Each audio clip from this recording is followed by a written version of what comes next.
E aí, gente, tô aqui com a Afro. Hoje nós vamos falar de guerra cultural. Olá, olá, olá. Fala oi, Afro. Olá. Então, a gente vai falar sobre guerra cultural Ah, e sobre o debate do Álvaro. Tá todo mundo falando. Eu só vou falar porque tá todo mundo falando, tá? É sem vergonha mesmo. Desculpa, sem vergonhice. Acontece.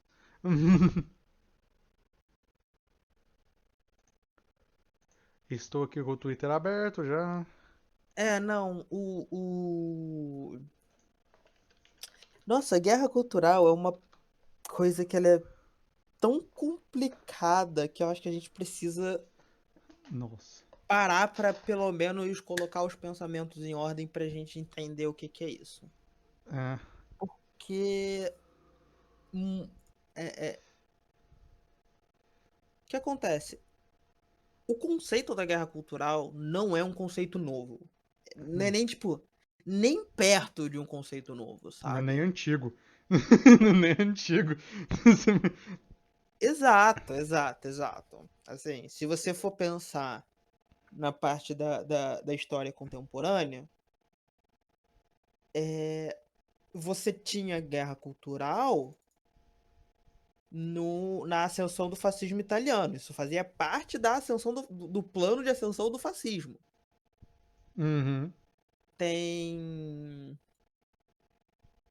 é, Você pode colocar isso como, por exemplo, se você colocar, se você for voltando na época, a todas as ideias que querem manter o status quo como se vendendo como algo revolucionário usam a narrativa da guerra, da guerra cultural. Isso é uma coisa que, em parte, já era sabido nos romanos.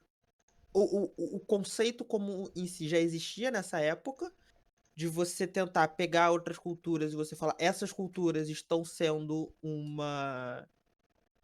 estorvo para a sociedade, por isso elas têm que ser reprimidas. Exatamente. E isso você vai com a guerra cultural, acho que um dos primeiros exemplos de guerra cultural vai ser em Roma, como tudo que é ruim se começa em Roma.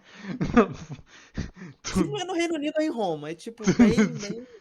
Um dos primeiros exemplos de guerra cultural você vai ver em Roma, com a repressão, eu diria até dos povos judaicos, sabe? Dos povos proto-judaicos e judaicos ali na região da Palestina, você vê os primeiros exemplos de guerra cultural, onde existe uma cultura dominante, hegemônica e autoritária, querendo se impor sobre um povo minoritário. E é nessas regiões que começam algumas das narrativas antissemitas também, sabe? De todos os. Não todas. As narrativas antissemitas vão começar mesmo na Idade Média, mas nessa região já começava um pouco dessa ideia, dessa guerra cultural. Existe um dos exemplos mais proeminentes de guerra E cultural, depois acho que vai ser as Cruzadas. Sim. agora, se a gente for falar de uma É, maneira institucionalizada, que é o que eu acho que a gente tem que focar aqui, porque é, a aula de história é muito boa, mas para a gente entender o que está acontecendo é. agora, tem que ter um recorte um pouco mais recente para entender como foi o crescimento para o que tem atualmente. A gente tem que pensar na máquina de propaganda nazifascista. Exatamente. Vamos lembrar Porque da máquina de propaganda nazifascista, como ela se manifestava e como ela se construiu. Como é que foi? Vamos lá. Vamos lá. Primeiro, você tem a ascensão de uma tecnologia nova, que é o cinema. O, o, o, o cinema foi uma das. E assim, é, é, guerra cultural e propaganda são duas coisas que estão intrinsecamente ligadas. Elas é, é, é, é, é, a ideia de você censurar os povos minoritários e a ideia de você colocar a sua visão do mundo como superior, elas têm que ser muito perto uma das outras. Elas Porque as 2 elas vão estar usando dos sistemas de comunicação feitos pela classe dominante. Por isso que o cinema, na época, acabava sendo muito conservador. Fazer filme naquela época, até hoje, é caro. Você divulgar um filme, mais caro ainda. Quando você para, né, e pensa nesses aspectos, você tem que chegar e falar: "Ok, você não pode só colocar a propaganda do porquê que você é bom, você tem que colocar a propaganda do porquê que as outras narrativas são ruins". E aí que vem a ideia de que essas são as pessoas que estão destruindo a sociedade. A guerra cultural, ela vai principalmente contra pessoas queer, no caso desse aspecto. Por quê? Porque querendo ou não, mesmo entre as pessoas brancas e elite, existem pessoas queer. E muitas vezes elas param e produzem coisas. Sim. Eh eh, Uhum. e muitas dessas narrativas feitas por pessoas queer, elas começam a permear no público. E aí começa a narrativa da guerra cultural. A ideia de que, caramba, como as mulheres agora estão conseguindo ter tempo para escrever livros e publicar, por conta de mudanças nos direitos das mulheres que estavam acontecendo na Alemanha, começamos a ter narrativas focadas no lado feminino. E isso vai começar a, É, a ser atacado por grupos conservadores. a gente tem que lembrar uma coisa. A guerra cultural, que a gente vê hoje, pelo menos, ela tem uma raiz antissemita. Não tem como negar o antissemitismo na guerra cultural. Ela tem uma raiz antissemita. Porque, como a Afro disse, vem dos modelos neonazistas, neofascistas e nazifascistas de propaganda, em geral. Esses modelos são baseados no modelo antissemita ponto a ponto. E eu digo ponto a ponto. Hoje em dia, a guerra cultural está indo atrás de pessoas trans, pessoas queer em geral, mas essas narrativas não são novas. Essas coisas não começaram hoje. Tipo, não vieram de hoje. Sabe? Eles literalmente estão reciclando verbatim, tipo, verbatim, reciclando pontos de narrativas anteriores. Mulheres trans no banheiro. Eram mulheres negras no banheiro. Sabe? Mulheres trans no banheiro. É verbatim a narrativa das mulheres negras no banheiro. Ponto a ponto. Parte a parte. Toda essa coisa que vai contra as pessoas trans hoje em dia já foi falado 1000 vezes contra pessoas gays, contra pessoas bi. Literalmente o que o pessoal falou, já, vocês estão inventando coisa? Quando pessoas bi surgiram e começaram a ser proeminentes, vocês estavam inventando coisa. Vocês estão... Sabe? Gente, todas as narrativas que a gente vê hoje, todas já foram, já aconteceram. Elas se repetem. Outra coisa, a ideia de que existe uma coisa, que essas pessoas queer controlam a mídia e a narrativa e o mundo, vem de uma ideia antissemita, do Judeu Internacional, que é um livro que vem, né, que é os protocolos dos anciões de Sião e o Judeu Internacional do Henry Ford, que começa a falar que existe uma cabala judaica que controla o planeta, as economias do planeta. E aí a gente. E essas realidades têm que ser bem traçadas, por causa que isso é baseado no antissemitismo e são todos os discursos reciclados. Quando as pessoas Uhum. negras nos Estados Unidos começaram a ter acesso, quando a segregação acabou, exatamente os mesmos discursos foram feitos.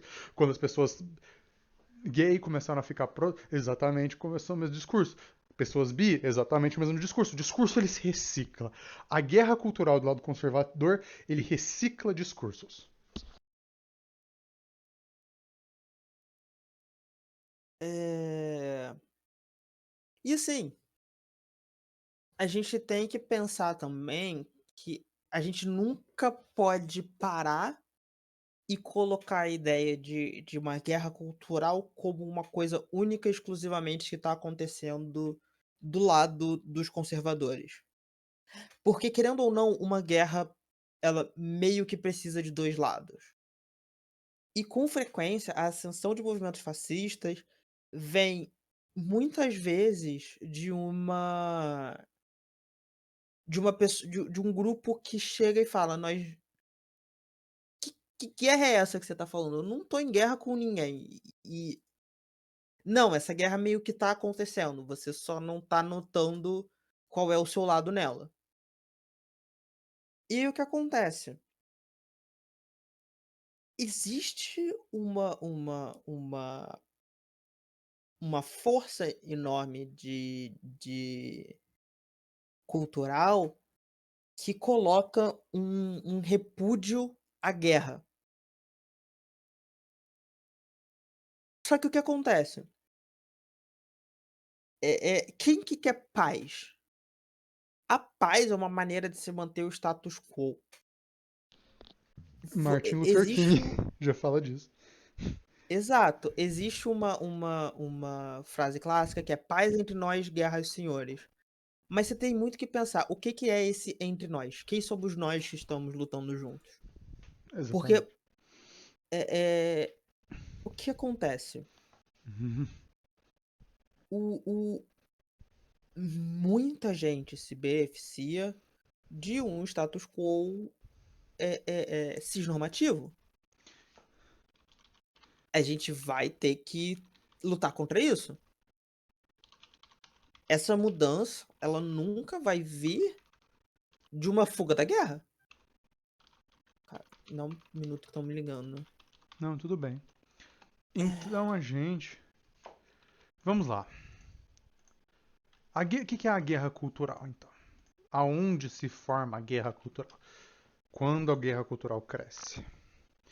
Esse termo, ele é um termo relativamente recente. Ele é um termo que é utilizado muito hoje em dia para descrever o conflito que existe principalmente nos meios online e de âmbito cultural entre os lados liberais e conservadores. Quando você vê no jornal falando sobre guerra cultural, sobre essas coisas, você está vendo alguém, geralmente o liberal, falando sobre isso.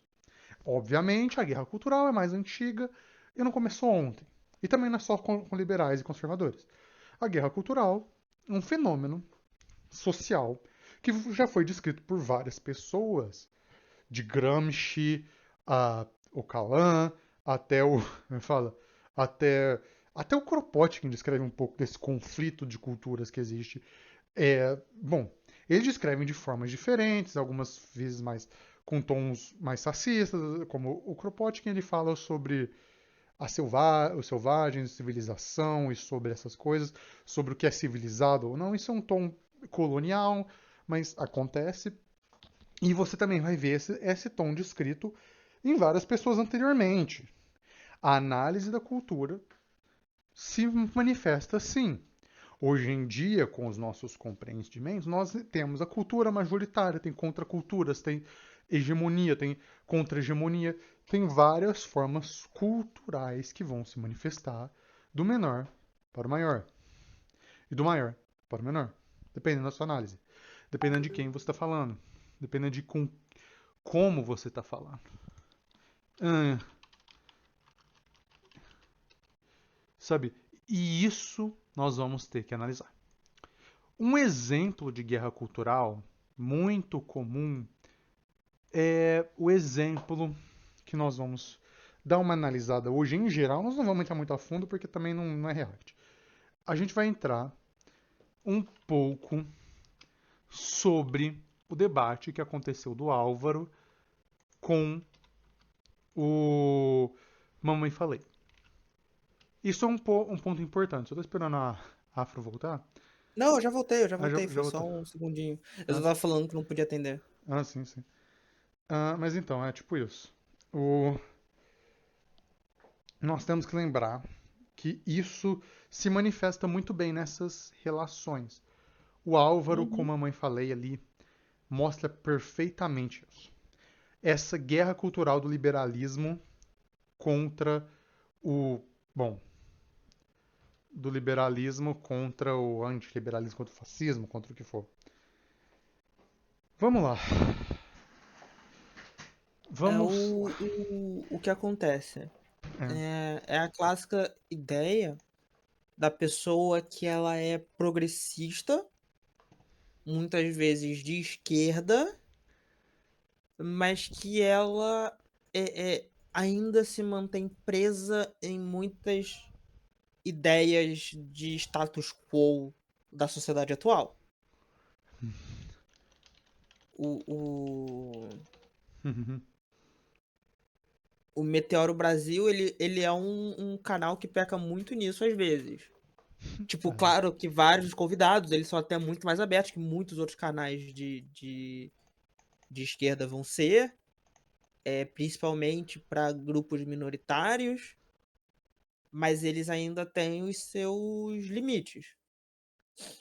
Uhum. É, E aí a gente vai ter que chegar e falar, ok, como que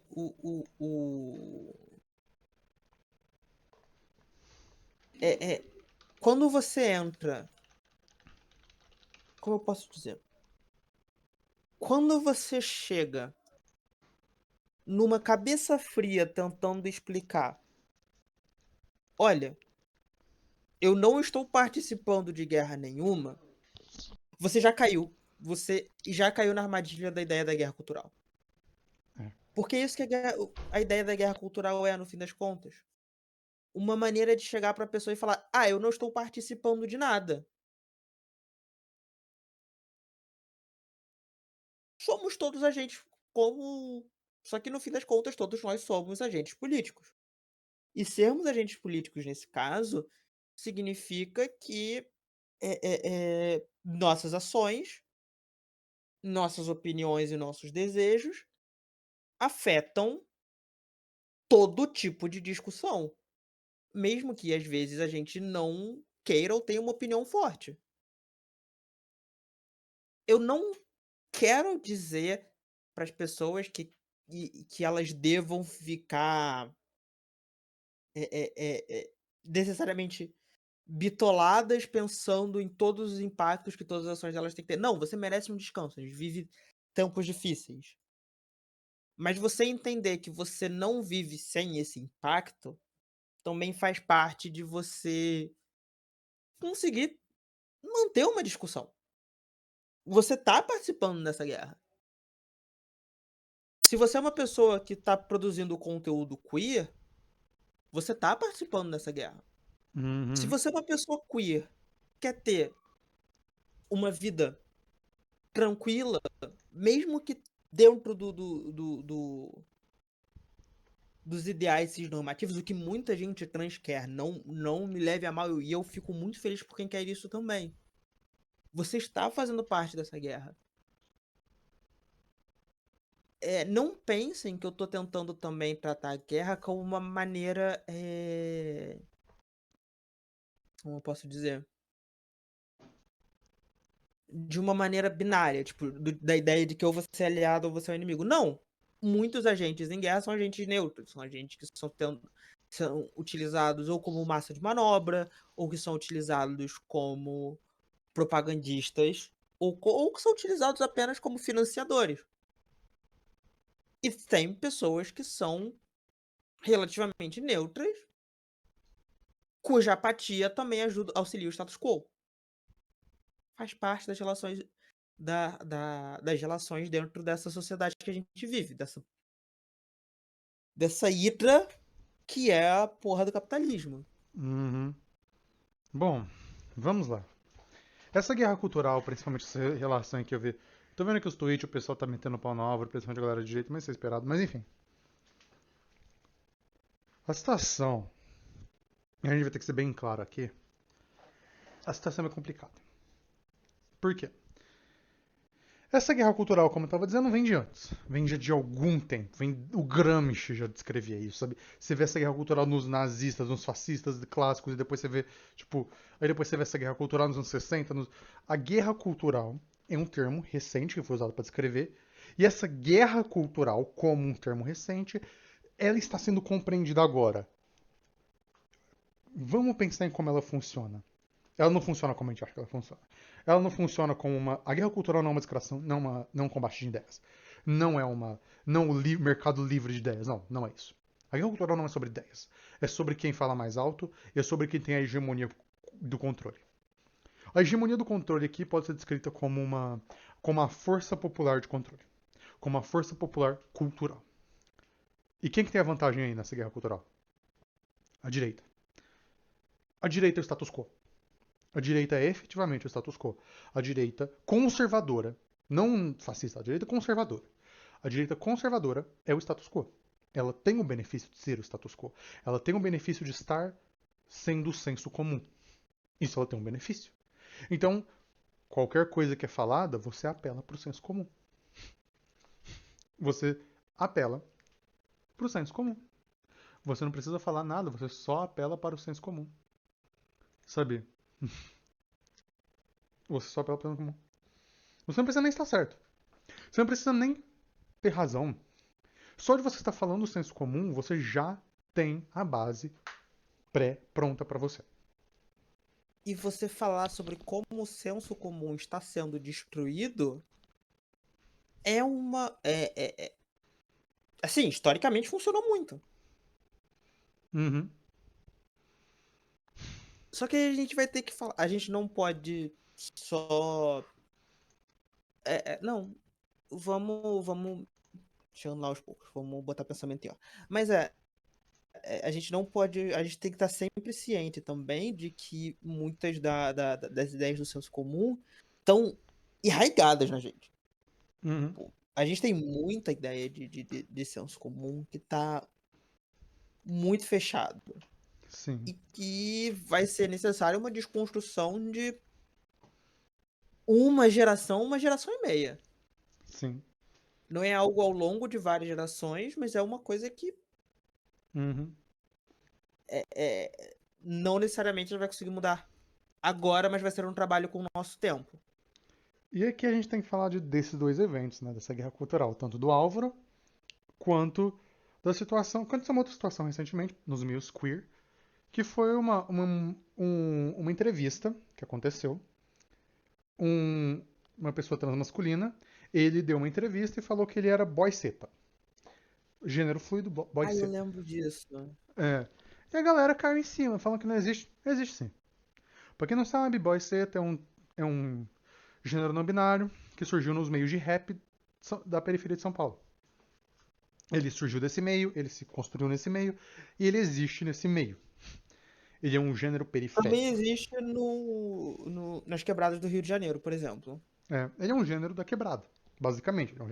E é curioso como isso acontece, por causa que gente usando pansexual falando mal. Eu falo, gente, vocês não sabem do que vocês estão falando. Gente, puta que pariu. Caralho. Caralho. Caralho. What they done pussy does for a motherfucker. Your dance motherfucker. Mas enfim. E esses dois eventos são muito condizentes da guerra cultural. Em um deles é externo, com a direita, com os conservadores, e outro é interno, como a guerra cultural se manifesta internamente. E como essa. E como a Afro disse, como essas coisas que nós temos internalizadas vão se manifestar internamente. Elas vão se manifestar através da cisnormatividade, através do patriarcado, através da branquitude, através de vários elementos. Esse senso comum se manifesta na gente até dentro dos nossos movimentos. Gente, muito movimento quebra, eu falo quebra, racha, desaparece por causa de briga interna. Porque eles não conseguem, por causa que a galera sempre tem os elementos da guerra cultural. As pessoas não parecem entender como a guerra cultural funciona. Sabe? As, a galera não parece não entender como a guerra cultural funciona. A guerra cultural é um elemento. Deixa eu tirar desse nazista daqui, peraí. A guerra cultural é um elemento relativamente complexo. mas nem tanto. A guerra cultural, ela tem um elemento muito simples. O elemento simples dela é as pessoas jogam as ideias, o que bater. Isso é o exemplo mais simples de guerra cultural, mas é mais complicado que isso. Como eu disse, tem o senso comum e tem o senso da esquerda, e tem o contra comum, né? O que a gente está propondo. Nós somos o senso contra comum. Nós estamos nos opondo ao comum. Nós estamos propondo mudanças, nós estamos propondo variações, nós estamos propondo outras coisas. Isso é o senso contra comum. E tem o senso comum. Segunda coisa. Dentro do senso comum e do senso contra comum, existem sensos comuns e sensos contra comuns deles. E terceira coisa, por fim, a gente também tem que pensar que dentro da guerra cultural existem narrativas. É uma guerra. Uma guerra cultural não seria. Eu diria assim que uma guerra cultural pode ser mais descrita como uma guerra de narrativas. Se existem narrativas e narrativas. E a esquerda, principalmente a esquerda institucional, é horrível com narrativas. Eles não sabem fazer narrativas. Eles não sabem narrar. Eles não sabem Não criar. só isso, eles acabam caindo na narrativa da direita. Isso acontece muito. E a gente vai ter que discutir o porquê disso.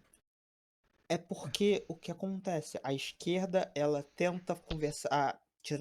A direita, ela tenta muitas vezes censurar a gente de maneiras morais.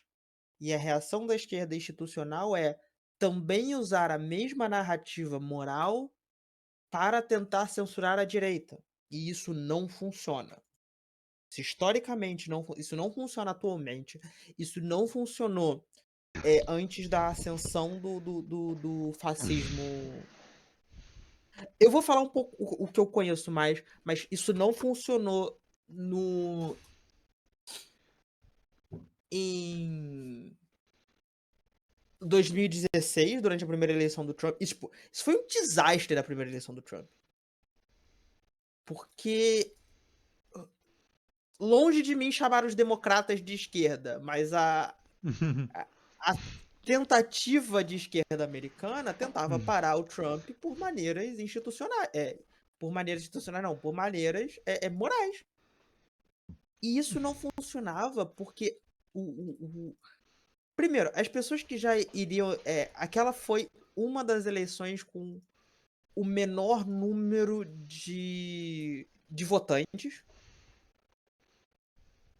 Porque ninguém queria nenhum dos dois como presidente. A Hillary Clinton tem um histórico terrível nos Estados Unidos.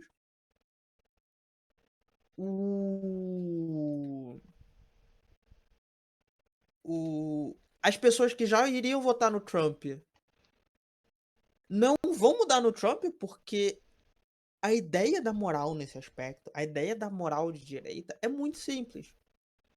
A gente sempre tá certo, a esquerda sempre tá errada. Isso independe de qualquer argumento lógico que você coloque em cima das pessoas. A não ser que a pessoa tenha algum momento enorme de reconstrução, o que é possível. Mas isso não é algo que você vai colocar a partir de uma questão moral.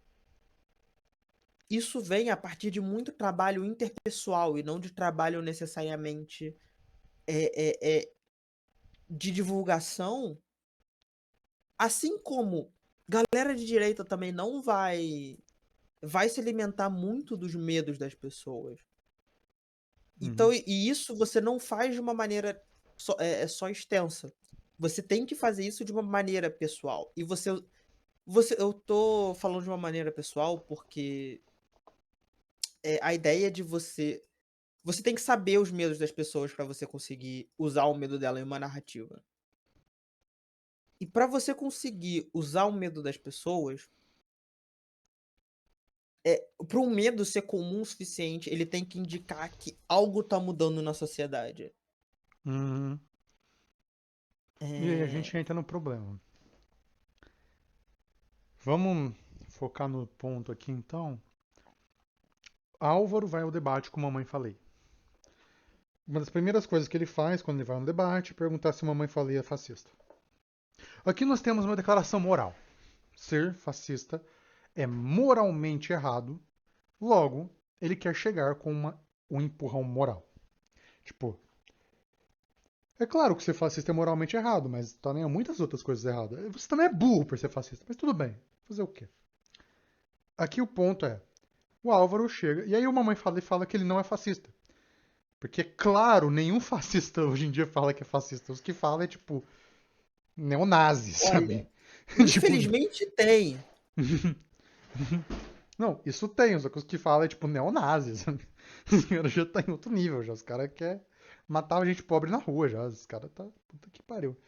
Mas enfim, ele chega e fala isso. Mas a primeira coisa que ele pergunta é: você é fascista? A mamãe fala que não, porque é claro que ele não fala que ele é fascista. Porque se ele falasse, ia ser ainda mais um assassinato político dele. Isso é outro. E Tipo, nem ia, eu nem acho que ia fazer tanta diferença se ele fizesse, mas. E aí que vem a questão: muitos fascistas não acreditam que eles são fascistas. uhum, Vou, vou trazer aqui um quadrinho que eu amo, que é o V de Vendetta. Nem todo mundo é o Adam Susan. O uhum, Susan, ele é um fascista orgulhoso. Isso é exceção, sabe? uhum, Porque a gente tem tanto histórico de luta contra o fascista que até eles entendem que você falar abertamente que você é fascista, e isso inclui subfascismos, não subfascismo, mas variantes do fascismo, uhum. por exemplo, o integralismo, muitas pessoas entendem que isso é ruim, mas não entendem por que que é ruim. Ele só veio o nome e falam: ah, ok, é ruim ser fascista, logo eu não sou fascista, independente das ações que eu tome. Exatamente. E aí o Álvaro pergunta se a mamãe fala é fascista, a mamãe fala que não é fascista, e fala, então eu posso conversar com você. Eu tô tipo, caralho, é claro que o mamãe falei é um fascista.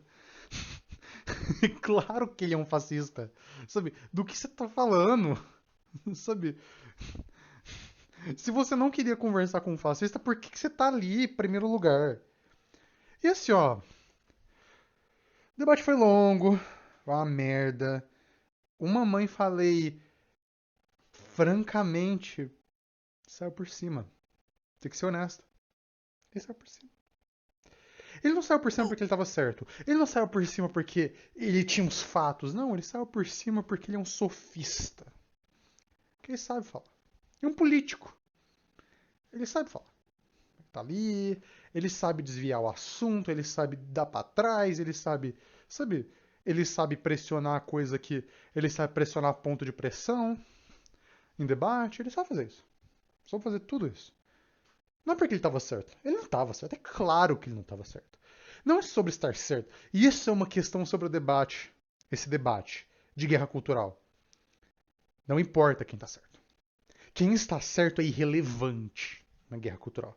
É irrelevante se você tem os dados do seu lado, se você tem a ciência, a academia, o caralho a quatro do seu lado.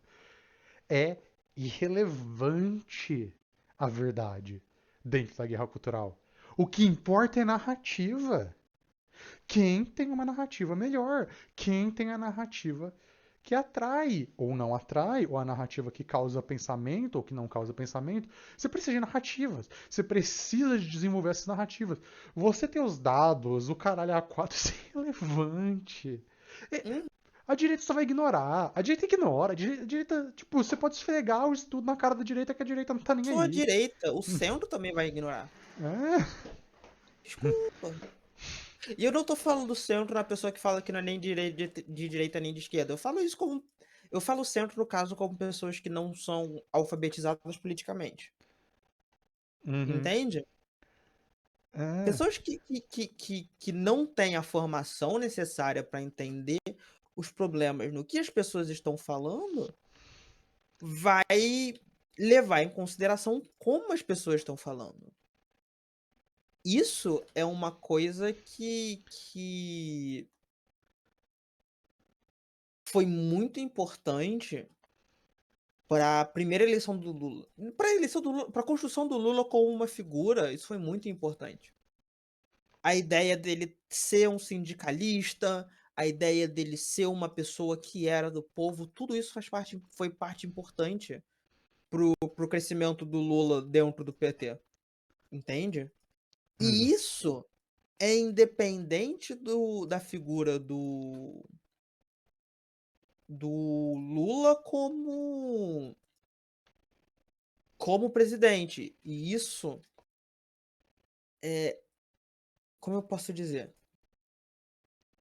Eleição no mundo inteiro sempre teve muito a ideia de imagem, É. entende? E você, e pelo menos no Brasil, você ter uma imagem muito limpa não funciona. Hum, Não funciona, sabe? É, principalmente depois hum. do. Qual o nome? Depois da redemocratização, o nosso presidente que teve a candidatura mais, entre aspas, limpa, foi a FHC. E eu falo limpa no sentido de elitizada, aquela pessoa que se vende com terno, gravata. Eu sou uma pessoa que sempre foi rica, sempre... porque isso, o brasileiro sabe que isso não funciona de verdade. É, Uma das coisas que fez com que o Bolsonaro funcionasse tão bem é que, apesar de extremamente manufaturada, tentaram vender ele como tiozão, como aquele tiozão comédia como aquele tiozão conserva comédia, exatamente. E aí a gente tem que sabe? lembrar, em todas as vezes que a esquerda esteve no poder, que a esquerda, eu nem tô falando de PT, eu tô falando da esquerda, tô falando de gente da esquerda, revolucionário. Todas as vezes que a esquerda chegou a tomar uma iniciativa, ela tinha narrativas. E ela tinha narrativas claras, objetivas e entendíveis para a população. E tipo, essas narrativas, não estou falando de emburrecer o discurso, não. Não é isso. Eu estou falando de criar uma narrativa que a pessoa consiga entender. Uma das formas de narrativa é, obviamente, na mídia. A gente vive falando da mídia aqui. Mídia, mídia, mídia. Obviamente, na mídia. Hollywood, por exemplo, é uma guerra cultural americana. Existe guerra cultural, inclusive existe guerra cultural entre países. Os Estados Unidos impõem a cultura deles em todo mundo. Uhum, No mundo. Por exemplo, o audiovisual da América Latina se fudeu por causa dos Estados Unidos. Nos anos 80 e 90, os sim. Estados Unidos inundaram o mercado da América Latina com filmes baratos americanos e destruíram o audiovisual da maior parte dos países. Sobrou que a Argentina, Brasil e México. Os Vingadores são uma espécie de guerra cultural. Exatamente. E aí é que tá. A guerra cultural é uma guerra de narrativas. É uma guerra de eu ganho uma narrativa. A narrativa do status quo versus a narrativa do contra status quo versus a narrativa. Quem tem a narrativa? E você não É, ganha a guerra cultural com moralidade. Você só não ganha a guerra cultural com moralidade. Você não ganha falando, ah, eles são pessoas ruins. As pessoas não ligam. Eu detesto dizer isso, mas as pessoas não ligam. Quem tá na direita não liga. Quem tá na direita não liga. Que, quem tá ah, na esquerda também. E aí a gente tem que falar uma coisa. Tem uma ideia em qualquer história que você lê, em quase qualquer não, mas em várias das histórias ocidentais, principalmente, que você lê, a ideia do herói e o vilão, ela é muito fechada. E essa ideia só pode ser fechada, por quê? Porque o herói, no fim das contas, ele é uma força normalmente reativa que mantém o status quo. Enquanto o vilão é uma força proativa que quer mudar o status quo. Porque nada é pior do que você mudar o status quo. E o que acontece? Muitas vezes as pessoas querem algum tipo de mudança.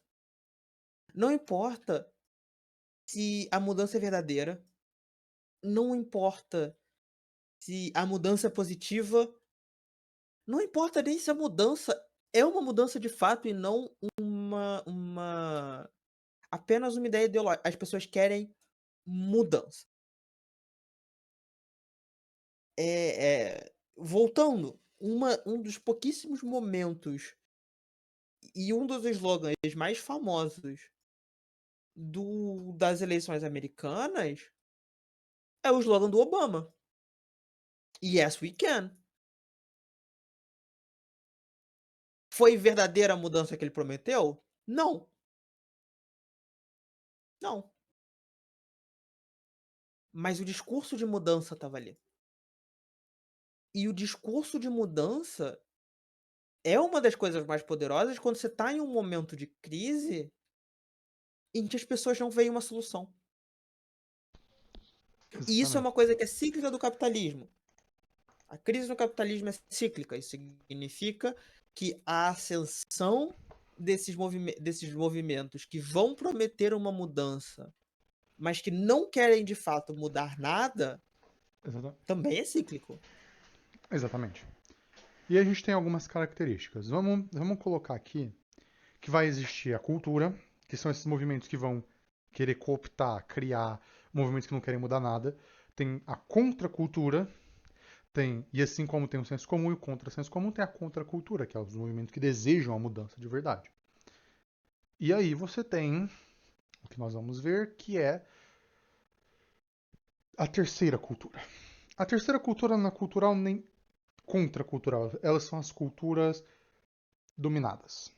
A cultura negra, indígena, sabe? São culturas dominadas. Elas não são contraculturas porque elas já estavam ali antes. Elas não surgiram através. Uma contracultura necessariamente é um questionamento da cultura. Essas culturas estavam ali Uhum. antes, elas não surgiram através da cultura, já estavam ali. Então, a terceira cultura são as culturas dominadas.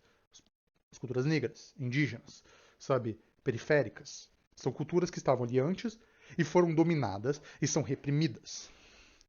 Essas culturas são pessoas que estão, muitas vezes, desesperançosas, perdendo seus sensos de identidade. E a conexão com essa identidade, com essas populações, com esses povos entre si, em uma interseccionalidade poderosa. Nós podemos ver. Gente, por que, que Israel está perdendo a guerra cultural? E sim, eles estão perdendo a guerra cultural. Claro que vai ter zionista falando merda no Twitter. O Twitter não é base. Vai ter zionista fazendo merda no. Vai ter. Isso vai ter. Mas, globalmente, Israel tá perdendo a guerra cultural. E efetivamente tá. Uhum. Por quê? Pela interseccionalidade e pela união dos povos não brancos. Pela ajuda dos povos não brancos. Pessoas não brancas pelo globo se solidarizam, a solidariedade com os palestinos. Isso acontece. E eles vão lá e demonstram essa solidariedade. E demonstram através de Até o protestos, povo ocupações. branco menos branco de todos, os irlandeses estão se juntando. Sim.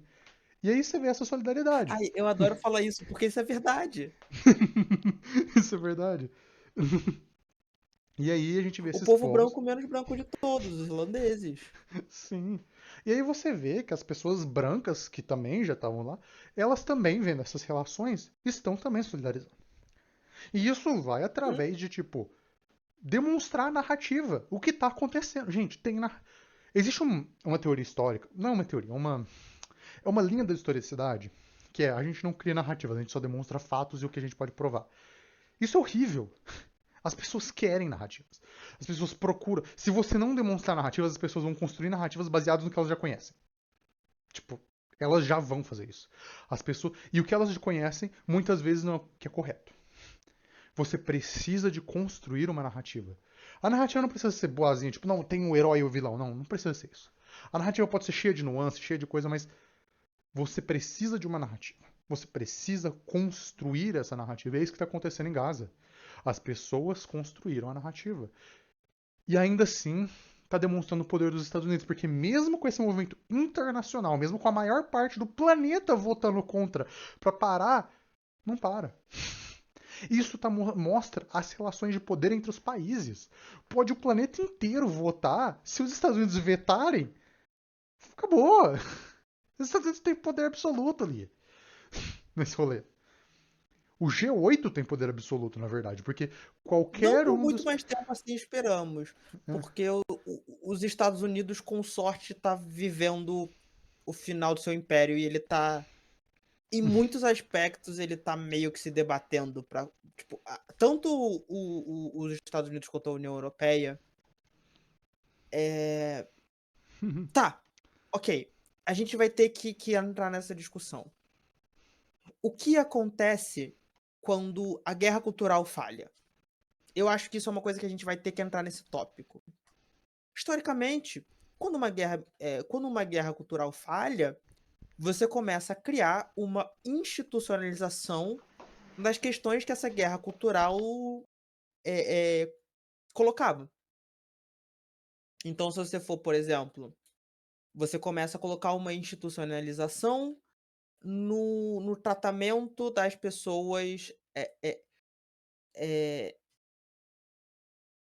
no tratamento de pessoas LGBTs. Pessoas LGBTs foram mandadas para campos de concentração. Você coloca durante a um exemplo de guerra cultural vigente atualmente, a situação dos povos romani. É provavelmente a guerra cultural mais extensa que a gente tem na nossa sociedade, sabe? Não, mais extensa no sentido de tempo, porque é uma narrativa que vem de muito antes do nazifascismo, se estende até hoje com força e tá lá, sabe? Tá sendo um problema, uma questão cultural enorme. Eu acho que a questão dos povos romani é tipo uma das nossas melhores maneiras de exemplificar como que guerra cultural afeta a vida das pessoas anos e anos depois. O, o, é, e quando você tem essa institucionalização, normalmente você acaba levando a uma guerra de fato. Exatamente. E aí, guerra cultural se manifesta. Desses dois elementos, o primeiro, voltando pro Álvaro, a situação do Álvaro, ele não soube debater. Primeira coisa que o debate é uma. Vamos falar do conceito de debate como guerra cultural. Sabe? Vamos falar como conceito de debate como uma guerra cultural. O pessoal vai falando, não, debate vai trazer. Não. Debate é horrível. Na verdade, o debate é bom. O debate é bom se ele for feito em um ambiente onde as pessoas estão com honestidade, ou mesmo desonestidade, mas você tem alguma forma de controle dessa desonestidade. Se você tem essas pessoas debatendo assuntos sociais onde existe uma interseccionalidade, uma intersecção, não interseccionalidade, intersecção desses assuntos, e onde essas pessoas concordam em uma base. Eu acho Isso que não... todo debate deveria ter pelo menos um quadro branco e talvez um ringue de boxe. e talvez a gente boxe, sim. É sério, você não ter um local onde as pessoas possam visualizar os argumentos dele, ou você não conseguir trazer nenhuma referência física, não é nenhuma referência física, mas você não conseguir trazer nenhuma referência aferível, é uma das grandes falhas do debate. Sim.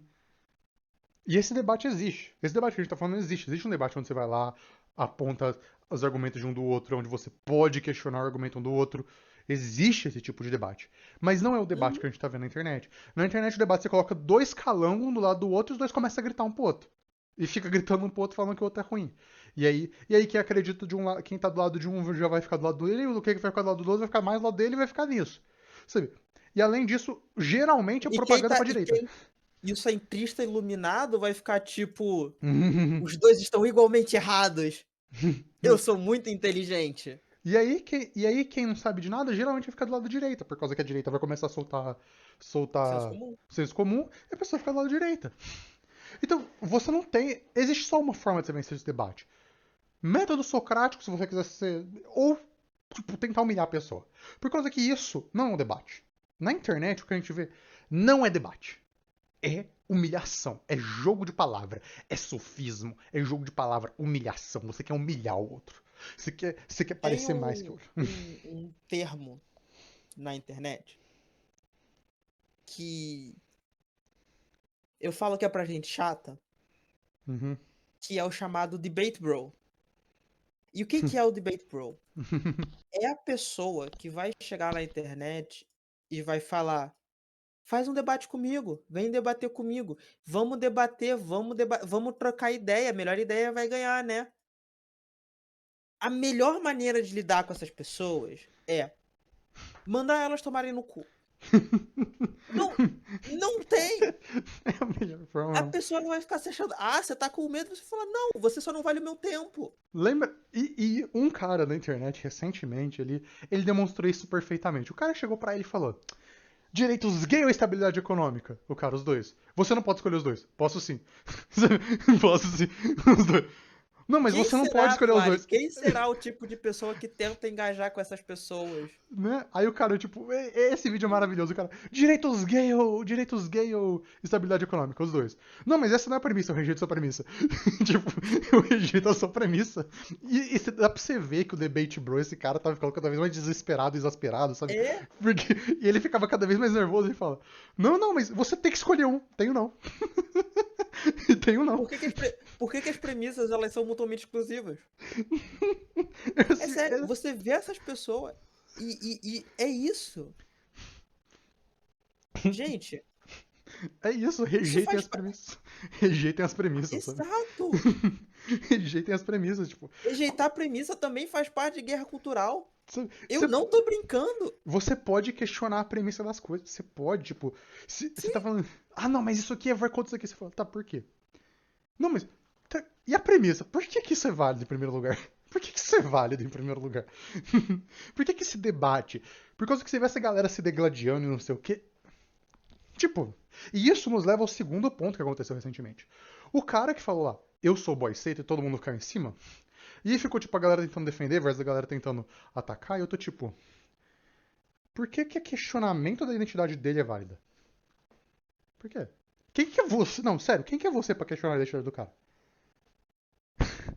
Não vamos nem entrar na historicidade, tipo, quem que é tu, cara? Quem que é tu na fila do pão, meu irmão? Sabe, quem que é tu na fila do pão? Quem que é tu pra quem questionar é a identidade do você, cara? ó mestre de todos os queers? Sabe? Quem que é tu, o mestre de todos os cursos? Sabe? Puta que pariu. Arara, Arara cansada, boy seta. Boy seta é uma identidade não binária da periferia urbana brasileira. É isso, sabe? Da periferia urbana brasileira. Vem da palavra em inglês boy pra garoto e buceta. É, exatamente. E aí, tipo, por que que você tem um direito a questionar o cara em primeiro lugar? Ah, não, mas ele está destruindo. O que, que ele tá fazendo? O cara tava de boas, o cara não fez nada.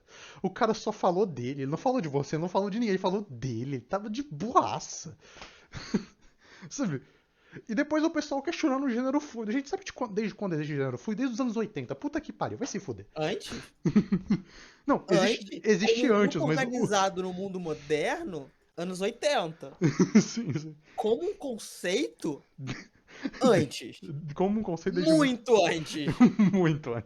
Como um conceito desde que o Australopithecus sentiu dor nas costas.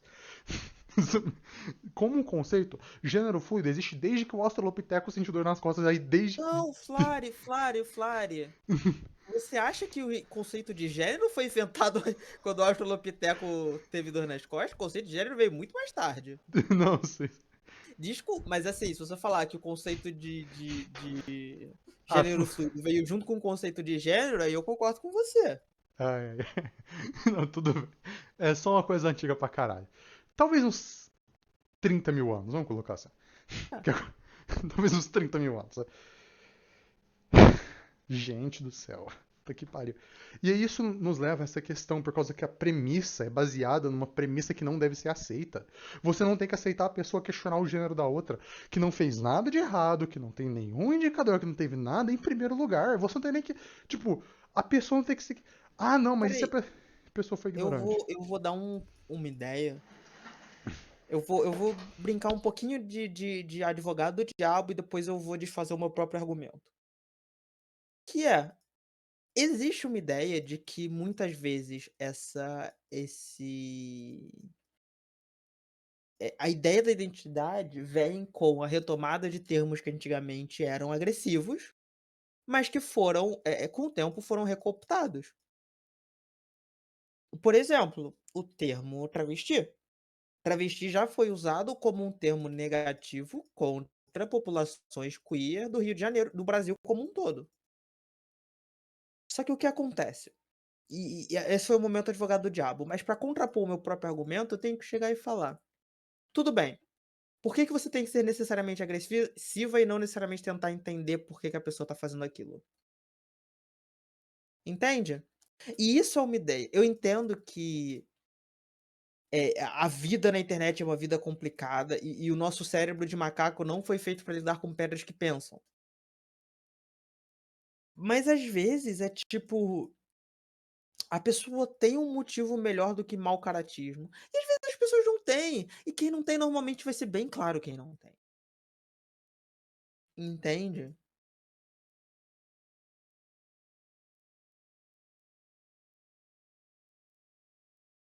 Flávio? Sim, sim, tô pensando, sim.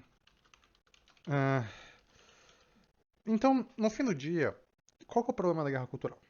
Vamos lá. O problema da guerra cultural é que as pessoas não entendem, sabe? Elas não entendem. E o problema da guerra cultural é como as pessoas engajam com ela. Porque elas não entendem. Isso. Sabe? Elas não entendem como ela funciona, como ela age e como agir perante ela. Honestamente, você quer saber qual que é uma das melhores maneiras da gente vencer a guerra cultural? Ah, Continua produzindo. sim, Continua produzindo tudo de queer que você pode. Continua produzindo todas as questões. Continua produzindo seus quadrinhos, continua fazendo suas músicas gay, continua fazendo seus vídeos. sim. Faça toda. E Faça um show de drag. faz um show de Isso drag. faz parte da guerra cultural. Isso é a nossa maneira de vencer a guerra O cultural. Afro, você quer tocar no Yasuki no Stellar Blade? Por como é que ele se representa a guerra Não! cultural? Vamos lá! Tudo bem, vamos falar sobre isso. Vamos falar sobre como guerra cultural também é uma coisa que pode ser manufaturada para criar revolta dentro do capitalismo. E isso está sendo usado como um armamento tanto contra a esquerda quanto contra a direita. A Hum, gente teve dois exemplos muito rápidos e muito claros só em 2024. O que acontece? Você tinha um jogo que era um jogo de nicho, que já estava tendo o seu follow, mas que não era um jogo absurdo, que é o Stellar Blade. E aí, começou a vir um um grupo com uma narrativa de que esse era um jogo que estava finalmente permitindo que,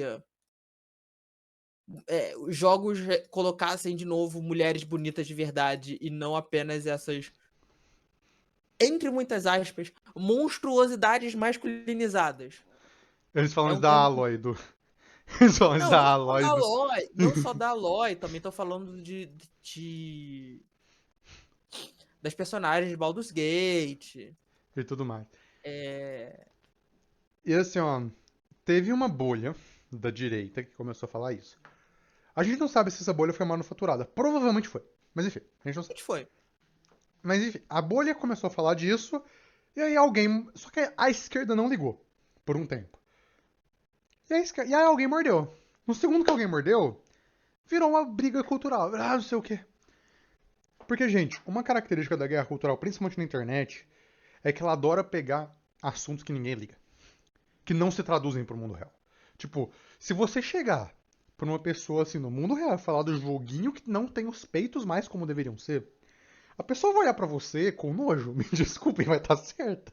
Sim.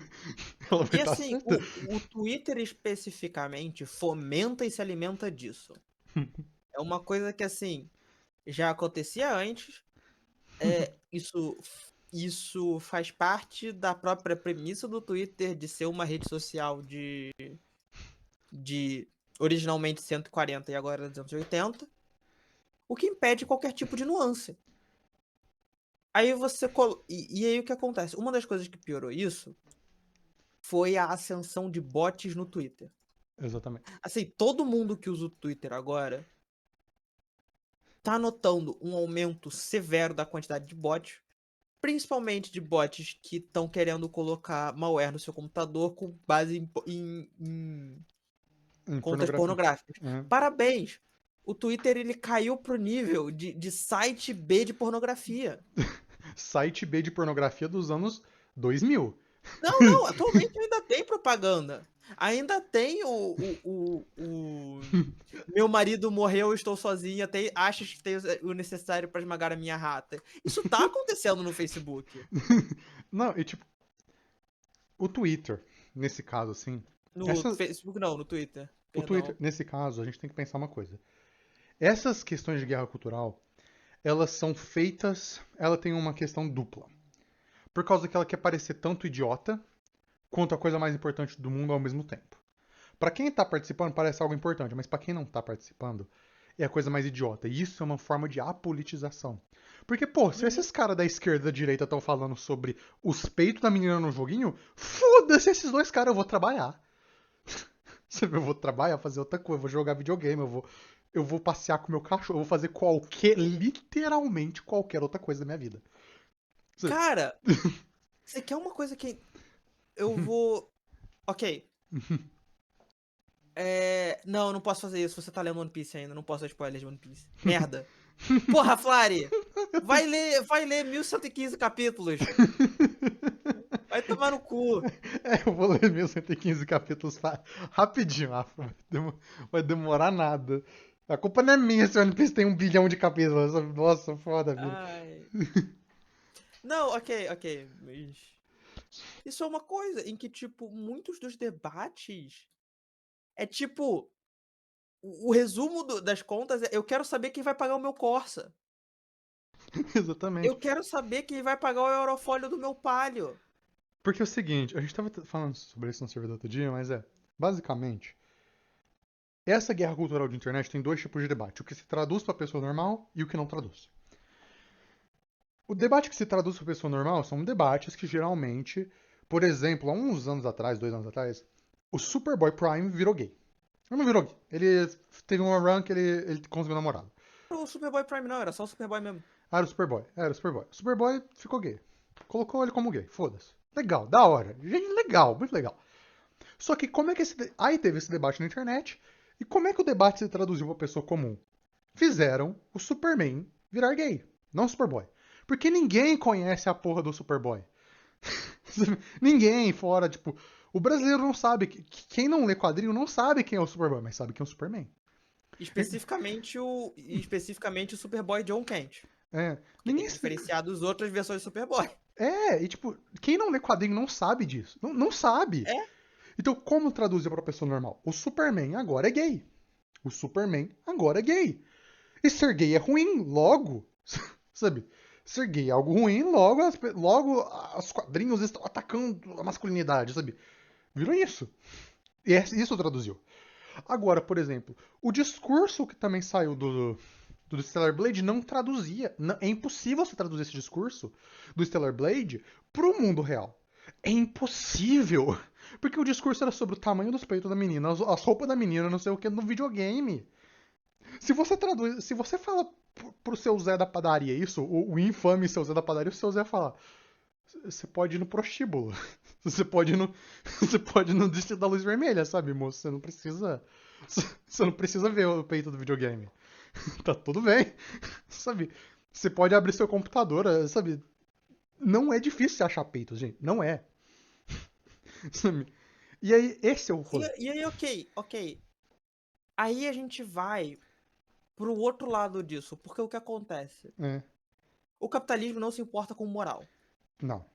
O capitalismo ele se importa principalmente com ganhar dinheiro. E aí, o que acontece? A gente vai ver essa ideia Hum, do da guerra cultural sendo usada abusando do sensacionalismo da direita. É, as pessoas da direita verem o sensacionalismo e colocarem a partir disso. E o que acontece? Ele é muito mais orgânico que o do Stellar Blade, ao mesmo tempo em que é. tipo, o empurrão foi manufaturado, a discussão foi orgânica. Por quê? O que acontece? Yasuke, ele é um personagem historicamente histórico, um personagem negro de um samurai negro do Japão.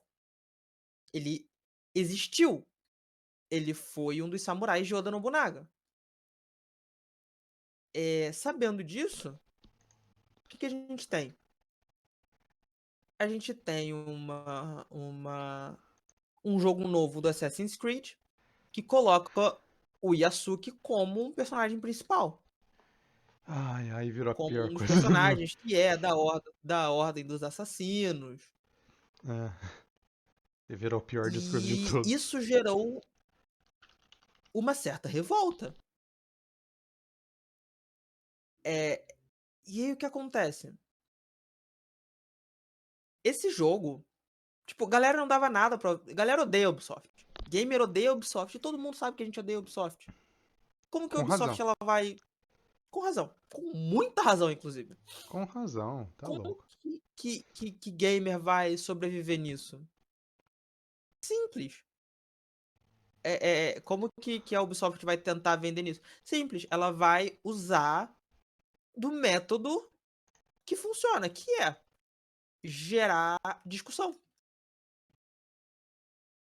Porque o que acontece? Não é a primeira representação de um personagem não branco em Assassin's Creed. Meu Deus, o primeiro protagonista era literalmente o Açaí, o Altair. É o Ele Altair. literalmente lutava contra os cruzados. Ele sai no Altair e soco com o Salah. Papa. É ele que sai no soco com o Papa? Acho que é ele que sai. Não, quem sai no soco com o Papa é o próprio Desmond, se eu não me engano. Então, alguém sai no soco com o Papa, foda-se, sabe? Tipo, muito histórico. Não, exato, exato, exato. E aí o que vem a questão? É, é... Só que por que eles mandaram. A questão importante é por que essa discussão está acontecendo agora? Não é só porque o jogo vai sair. Tipo, é porque eles sabem que se você gerar se você colocar um jogo desses na situação como tá a internet atual, isso vai gerar. Isso vai ser divulgado pelas pessoas de extrema direita. Oi, oi. Tô voltando. Tá aí, Aí. Afra? Voltou. Que raiva. Tô. Tá difícil, mas tô Tá aqui. difícil. Não, tá que pariu. Muita raiva dessa coisa. Dessa. Da provedora aqui. Nossa, que Do raiva. provedor. Cai todo dia a internet. Todo dia cai a internet. Demora pra voltar e. Enfim. É. Sabe que você pode processar, né? Que dinheiro pra processar é foda. Mas. Mas é. Não, se você ganha o processo, eles perdem um. Eles têm que pagar seu advogado. Aham. Uma das melhores coisas da legislação brasileira. Ótimo. Mas é. Enfim. Vamos lá. Agora foi, só dá F5, gente. Só dá F5 aí. Vamos continuar aqui. Bom, para finalizar, A gente tava falando. é, para finalizar, Não, a guerra cultural. eu. O que você estava falando, Hum. Afro? Diga o que você estava falando. Não, falei. Não, você vai falar. Vamos, Falei. vamos fechar aqui. A guerra cultural é um fenômeno muito merda. Por causa que ao mesmo tempo que a gente quer alguma coisa, ao mesmo tempo isso acontece através de um fenômeno de socialização, de negar. Essas pessoas negam o tempo todo a, a necessidade narrativa, principalmente os liberais. Os liberais adoram negar a necessidade narrativa, é um saco. Mas a guerra cultural é uma narrativa. A guerra cultural é narrativa. E quando as pessoas entenderem isso, a importância da narrativa, tanto na história, quanto na geografia, quanto na política, principalmente, mas também na arte, o pessoal vai começar a entender a importância de trazer essas narrativas queer, sabe, essas narrativas negras, narrativas indígenas para frente, para frente.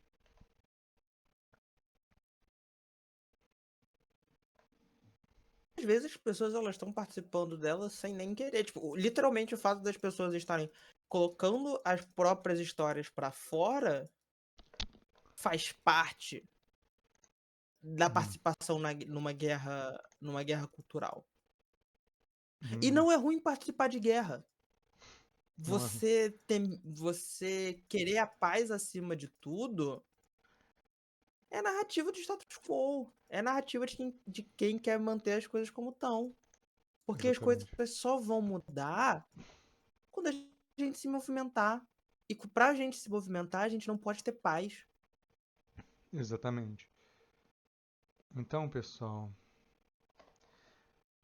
lutem a guerra cultural. Continue fazendo as coisas gay, continue fazendo as coisas trans, continue fazendo arte, continue fazendo vídeo, continue fazendo. E lembrem da narrativa. E assim, ó, não cai em debate babaca. Sério, não cai nesses debates. O Álvaro fez merda. O Álvaro fez merda, ele foi pra um debate que não tava. Ele foi num debate achando que ia debater num nível acadêmico. E ele foi debater com sofista, gente. Puta que pariu. É foda. É foda. E ele foi debater com um sofista. Ele achou que ele estava indo no nível acadêmico, ele foi debater com um sofista. Foi isso que aconteceu. Até a próxima, gente. Até a Até uma próxima. próxima.